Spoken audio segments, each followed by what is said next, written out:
He's a small, helpless, passive one. So there's a scary image in there in his mind. And for the baby, that image is more compelling than the actual reality of the mother just making a few mistakes or something.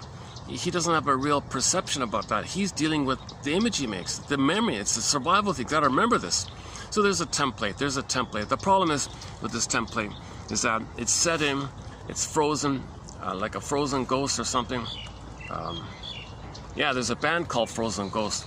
They've got no pitiful. There's no good songs from them. I looked around once. I couldn't find any decent songs from that band. Short-lived band, but it's too bad because I like the title of that band's name. So there's a frozen ghost in there, or a frozen monster in there, a frozen mother in there. But unfortunately, that image is not the real mother. It's the image of the mother, the memory of the mother, the memory of the mother, the image of the mother is stuck in there, called the imago, or fantasy, spelled with a PH to distinguish it from the actual image of the mother. So you got this fantasy, this dreamy kind of made-up fantasy that the baby makes to survive, because that's his understanding. He was in a world, the mother was the world for the baby. But the world was not friendly, the world was dangerous, the mother was dangerous. So that he has a deep impression, a deep imprint they call, like an imprint, deep neural imprint.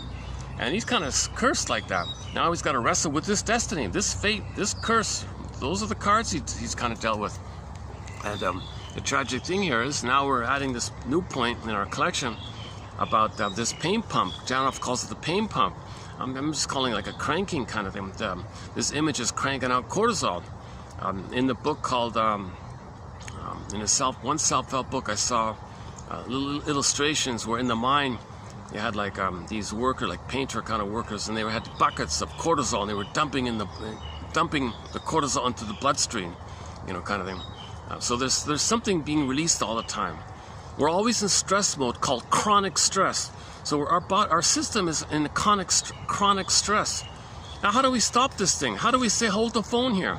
How do we convince ourselves consciously, make it strong enough in our consciousness that we can say hold the phone, we're not in the past.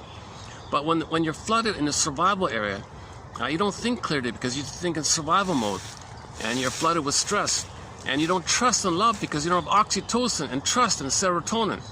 So you're not having any kind of new experience of safety, you're just always in stress mode. So it's a kind of a curse like that. So yesterday we posted some quotes. I did some preview quotes kind of in this area, and also some recent quotes by the topic that anger is kind of like an SOS about this. It's not a separate system. Anger is just a cry that this is going on. Baby wants love. It's blocked.